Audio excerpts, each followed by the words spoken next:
नमस्कार विद्यार्थी मित्रांनो, मराठी करंट अफेअर्स या आपल्या युट्यूब चॅनलवरती तुम्हा सर्वांचं परत एकदा स्वागत आहे. आजच्या व्हिडिओमध्ये आपण 27 जुलै 2022 चे महत्त्वाचे करंट अफेअरचे प्रश्न पाहणार आहोत. तत्पूर्वी जर आपण चॅनलवरती नवीन असाल तर चॅनलला लगेच सबस्क्राईब करून घ्या आणि शेजारी असणारे बेल आयकॉनचे बटन दाबायला विसरू नका, जेणेकरून आपल्या चॅनलवरती येणाऱ्या करंट अफेअरच्या व्हिडिओचे अपडेट तुम्हाला वेळच्या वेळी मिळत राहतील. चला तर मग आजच्या व्हिडिओला सुरुवात करूया. आजचा आपला पहिला प्रश्न आहे, कुवेतचे नवीन पंतप्रधान म्हणून कोणाची नियुक्ती करण्यात आली आहे? तर कुवेत या देशाचे नवीन पंतप्रधान म्हणून आता शेख मोहम्मद सबाह अल सालेम यांची नियुक्ती करण्यात आलेली आहे. पर्याय क्रमांक पहिला शेख मोहम्मद सबाह अल सालेम याचं योग्य उत्तर आहे. तर कुवेतचे शेख मोहम्मद सबाह अल सालेम यांची नवीन पंतप्रधान म्हणून नियुक्ती करण्यात आलेली आहे. कुवेतचे माजी पंतप्रधान शेख सबाह अल खालिद हमाद अल सबाह यांनी राजीनामा दिल्यानंतर 3 महिन्यांनी नवीन पंतप्रधान शेख मोहम्मद सबाह अल सालेम यांची नियुक्ती करण्यात आलेली आहे. कुवेत जो देश आहे तो पूर्वी कुरेन म्हणून ओळखला जात असे आणि अधिकृतपणे कुवेत राज्य हा पश्चिम आशियातील एक देश आहे आणि कुवेतची राजधानी कुवेत हे शहर आहे हे लक्षात ठेवायचं आहे. म्हणजे राजधानीचं नावही कुवेत आहे आणि देशाचं नाव देखील कुवेत आहे. यानंतर पुढचा प्रश्न आहे, इंटरनॅशनल हॉकी फेडरेशनच्या कार्यकारी अध्यक्षपदी कोणाची निवड करण्यात आली आहे?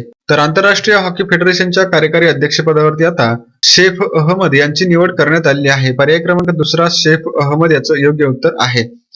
तर भारतीय प्रशासक नरेंद्र बत्रा यांनी पदाचा राजीनामा दिल्यानंतर आंतरराष्ट्रीय हॉकी फेडरेशननं इजिप्तच्या शेफ अहमद यांची कार्यकारी अध्यक्षपदावरती नियुक्ती केलेली आहे. तर बत्रा यांनी फेडरेशन ऑफ इंटरनॅशनल हॉकीच्या अध्यक्षपदाचा राजीनामा दिला आणि भारतीय ऑलिम्पिक असोसिएशनचं प्रमुखपद देखील सोडलं होतं आणि त्यांनी आंतरराष्ट्रीय ऑलिम्पिक समितीचं सदस्यत्व देखील सोडलं होतं, हे आपण लक्षात ठेवायचं आहे. आणि आता नरेंद्र बत्रा यांच्या जागेवरती कोणाची नियुक्ती झाली आहे? तर शेफ अहमद यांची. यानंतर पुढचा प्रश्न आहे,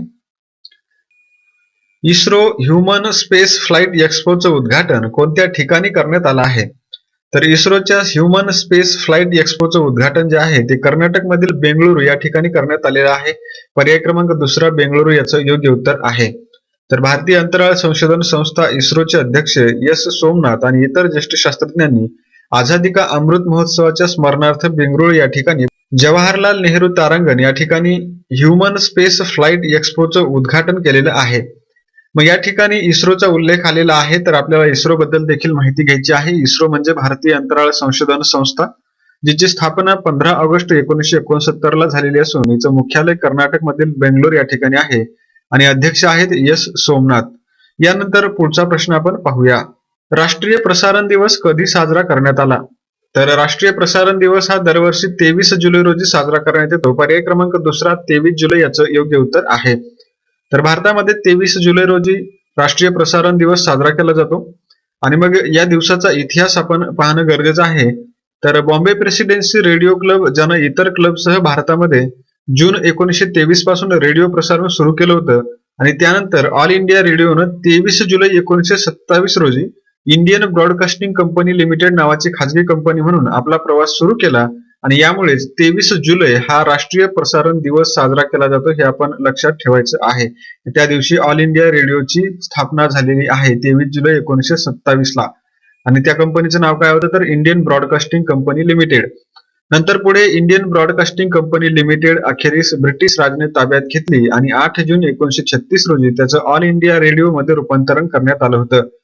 नंतर त्याला आकाशवाणी हे नाव देण्यात आलं आणि आकाशवाणी नाव जे आहे त्याचा अर्थ होतो आकाशामधून आवाज किंवा घोषणा आणि हे नाव रवींद्रनाथ टागोर यांनी 1938 मध्ये लिहिलेल्या आकाशवाणी या कवितेवर आधारित आहे, हे आपण लक्षात ठेवायचं आहे. यानंतर पुढचा प्रश्न आपण पाहूया, जागतिक आरोग्य संघटनेच्या अहवालानुसार 2021 मध्ये सर्वाधिक रेमिटन्स मिळवणारा देश कोणता आहे? तर जागतिक आरोग्य संघटनेच्या अहवालानुसार 2021 मध्ये सर्वाधिक रेमिटन्स मिळवणारा देश ठरलेला आहे आपला भारत. पर्याय क्रमांक पहिला भारत याचं योग्य उत्तर आहे. तर ही सर्व माहिती पाहण्याच्या अगोदर आपण रेमिटन्स म्हणजे काय ही संकल्पना समजून घेऊया. तर रेमिटन्स म्हणजे परदेशी कामगार किंवा परदेशामध्ये कौटुंबिक संबंध असलेले नागरिक त्यांच्या मूळ देशात किंवा मायदेशातील घरगुती उत्पन्नासाठी पैशांचं गैरव्यावसायिक हस्तांतरण करतात, त्यालाच रेमिटन्स असं म्हटलं जातं आणि यामध्ये आपला भारत जगामध्ये पहिल्या क्रमांकावरती आलेला आहे. तर आता याबद्दल आपण माहिती पाहूया.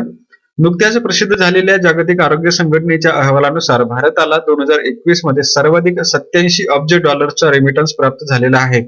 तर हा आकडा लक्षात ठेवायचा आहे. $87 एवढा रेमिटन्स भारताला 2021 या वर्षामध्ये प्राप्त झालेला आहे, जो की जगामध्ये सर्वाधिक आहे.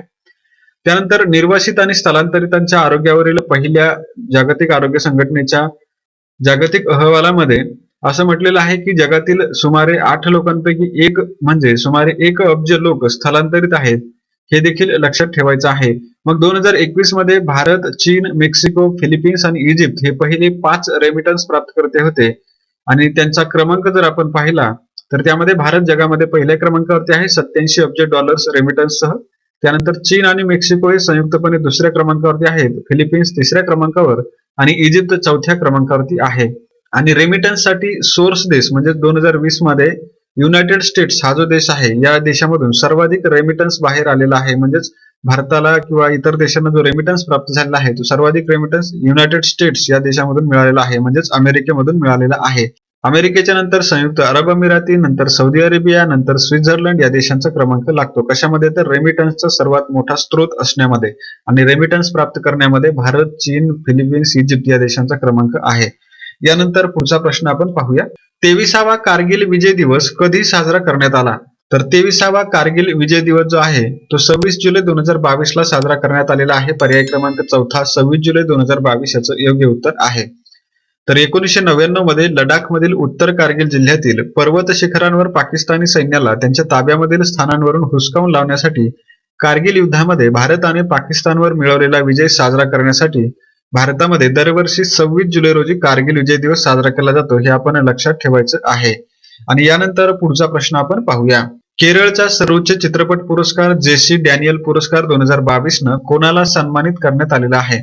तर केरळचा सर्वोच्च चित्रपट पुरस्कार आहे जेसी डॅनियल पुरस्कार आणि या पुरस्काराने यावर्षी के.पी. कुमारन यांना सन्मानित करण्यात आलेला आहे. पर्याय क्रमांक पहिला के.पी. कुमारन याचं योग्य उत्तर आहे.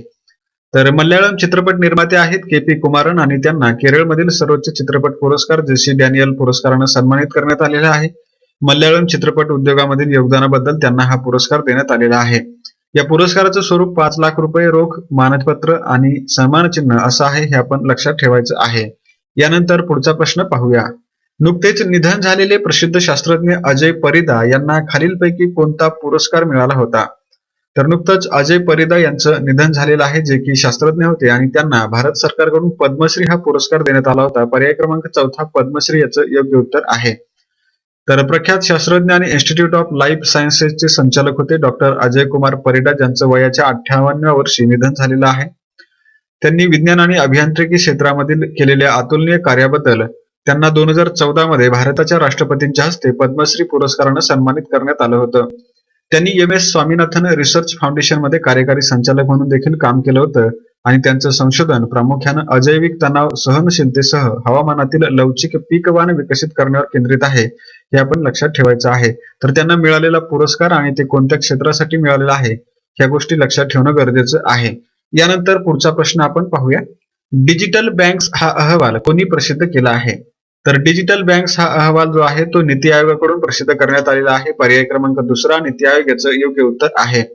तर नीती आयोगानं digital banks a proposal for licensing and regulatory regime from India या नावाचा अहवाल नुकताच प्रसिद्ध केलेला आहे. या अहवालामध्ये डिजिटल बँकांची स्थापना आणि अशा बँकांसाठी परवाना आणि नियामक फ्रेमवर्क सुचवण्यात आलेले आहेत, हे आपण लक्षात ठेवायचं आहे. तर हा अहवाल कोण प्रसिद्ध करतं हे विशेषतः लक्षात ठेवणं गरजेचं आहे. म्हणजे नीती आयोग आणि नीती आयोगाचा हा अहवाल, या दोन्ही गोष्टी लक्षात ठेवायच्या आहेत. मग या ठिकाणी नीती आयोगाचा उल्लेख आलेला आहे. तर नीती आयोग म्हणजेच काय, तर त्याचा फुल फॉर्म आहे national institution for transforming India, ज्याची स्थापना 1 जानेवारी 2015 ला झालेली असून अध्यक्ष आहेत पंतप्रधान नरेंद्र मोदी, जे की पदसिद्ध अध्यक्ष असतात आणि उपाध्यक्ष आहेत सुमन बेरी आणि सीईओ आहेत परमेश्वरन अय्यर. परमेश्वरन अय्यर यांची यावर्षी निवड झालेली आहे, हे देखील आपण लक्षात ठेवायचं आहे. यानंतर आता आपण पुढचा प्रश्न पाहूया. इंडिया इनोव्हेशन इंडेक्स 2021 नुसार संशोधन आणि विकासावरील सर्वात कमी खर्च करणारा देश कोणता आहे? तर इंडिया इनोव्हेशन इंडेक्स देखील नीती आयोगाकडूनच प्रसिद्ध करण्यात येतो आणि यामध्ये संशोधन आणि विकासावरील सर्वात कमी खर्च करणारा देश राहिलेला आहे आपला भारत. पर्याय क्रमांक पहिला भारत याचं योग्य उत्तर आहे. तर नीती आयोगाच्या इंडिया इनोव्हेशन इंडेक्स 2021 नुसार भारत संशोधन आणि विकासावर जगामध्ये सर्वात कमी खर्च करतो असं नोंदवण्यात आलेलं आहे आणि भारतानं संशोधन आणि विकासावरती दरडोई $43 खर्च केलेला आहे, हे देखील आपण लक्षात ठेवायचं आहे. तर नीती आयोगानं अलीकडेच इंडिया इनोव्हेशन इंडेक्स जारी केलेला आहे, जो राज्य आणि केंद्रशासित प्रदेशांना त्यांच्या नाविन्यपूर्ण कामगिरीवर आधारित क्रमवारी प्रदान करतो आणि याच निर्देशांकामध्ये ही सर्व माहिती देण्यात आलेली आहे. आणि भारताचा जो काही संशोधन आणि विकासावरचा खर्च आहे तो जगामध्ये सर्वात कमी आहे, हे आपण विशेषतः लक्षात ठेवायचं आहे. आणि यामध्ये ज्या राज्यांची श्रेणी आहे त्यामध्ये कर्नाटक राज्य पहिल्या क्रमांकावरती आहे. ईशान्येकडील राज्यांच्या श्रेणीमध्ये मणिपूर राज्य पहिल्या क्रमांकावरती आहे आणि केंद्रशासित प्रदेशांच्या श्रेणीमध्ये चंदीगड केंद्रशासित प्रदेश पहिला आहे, हे आपण लक्षात ठेवायचं आहे. आणि आपल्या महाराष्ट्राचा क्रमांक जो आहे तो राज्यांच्या श्रेणीमध्ये चौथा आलेला आहे. यानंतर आता आपण कालच्या प्रश्नांचं रिव्हिजन करूया. कालचा पहिला प्रश्न होता, कोणत्या देशानं पहिल्यांदाच उष्णतेच्या लाटांमुळे रेड अलर्ट जारी केला आहे? तर याचे उत्तर आहे इंग्लंड. दुसरा प्रश्न होता, 13वा पीटर्सबर्ग हवामान संवाद कोणत्या ठिकाणी आयोजित करण्यात आला? तर या प्रश्नाचं उत्तर होतं जर्मनीमधील बर्लिन या ठिकाणी. तिसरा प्रश्न होता, भारतातील पहिले 100% लँडलॉर्ड बंदर कोणते बनलेलं आहे? तर याचं उत्तर आहे जवाहरलाल नेहरू बंदर, नवी मुंबई. चौथा प्रश्न होता, स्वनिर्भर नारी योजना कोणत्या राज्यानं सुरू केली? तर या प्रश्नाचं उत्तर होतं आसाम. पाचवा प्रश्न होता, आरबीआयने कोणत्या समितीच्या शिफारशींच्या आधारे नागरी सहकारी बँकांचं 4 स्तरांमध्ये वर्गीकरण केलं आहे? तर या प्रश्नाचं उत्तर होतं NS विश्वनाथन समिती. सहावा प्रश्न होता, वित्तीय वर्ष 2023 साठी आशियाई विकास बँकेने भारताचा GDP वाढीचा अंदाज किती वर्तवला आहे? तर या प्रश्नाचं उत्तर होतं 7.2%. सातवा प्रश्न होता, जागतिक मेंदू दिन 2022 ची थीम कोणती आहे? तर या प्रश्नाचं उत्तर होतं ब्रेन हेल्थ फॉर ऑल.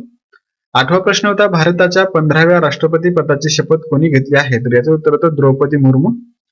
नववा प्रश्न होता, भारतीय ध्वज संहितेमधील नवीन बदलानुसार आता भारतीय ध्वज रिकामी जागा फडकवता येणार आहे? तर याचं उत्तर होतं रात्रंदिवस फडकवता येणार आहे.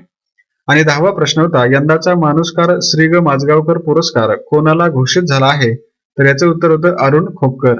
आणि यानंतर आता कालच्या सराव प्रश्नाचं उत्तर पाहूया. कालचा सराव प्रश्न होता, NS विश्वनाथन समितीनुसार योग्य पर्याय निवडायचा होता आणि याच्यातला योग्य पर्याय होता पर्याय क्रमांक 3, C आणि D अयोग्य पर्याय होते. आणि आजचा सराव प्रश्न पाहूया. आजचा सराव प्रश्न आहे, निर्वासित आणि स्थलांतरितांच्या आरोग्यावरील जागतिक आरोग्य संघटनेच्या अहवालानुसार 2020 मध्ये रेमिटन्स साठी सर्वात मोठा स्त्रोत देश कोणता होता? तर यामध्ये पर्याय आहेत, पहिला पर्याय भारत, दुसरा चीन, तिसरा अमेरिका, चौथा मेक्सिको. तर यातलं योग्य उत्तर जे आहे ते तुम्ही कमेंट करून सांगायचं आहे. आणि यानंतर आपल्या पीडीएफ बद्दल आपण माहिती घेऊया. आपल्या पीडीएफ एप्रिल, मे आणि जून या 3 महिन्याच्या वन लाइनर क्वेश्चनच्या म्हणजे जे आपले लेक्चर झालेले आहेत त्या लेक्चरच्या या पीडीएफ आहेत. ज्यांना खरेदी करायचे आहेत त्यांनी खालील क्रमांकावरती संपर्क करायचा आहे. आणि याचबरोबर आपला आजचा व्हिडिओ संपलेला आहे. व्हिडिओ आवडला असल्यास व्हिडिओला लाईक, शेअर आणि सबस्क्राईब करायला विसरू नका. आणि आपण भेटूया अशाच एका नवीन व्हिडिओमध्ये. तोपर्यंत जय हिंद, जय महाराष्ट्र.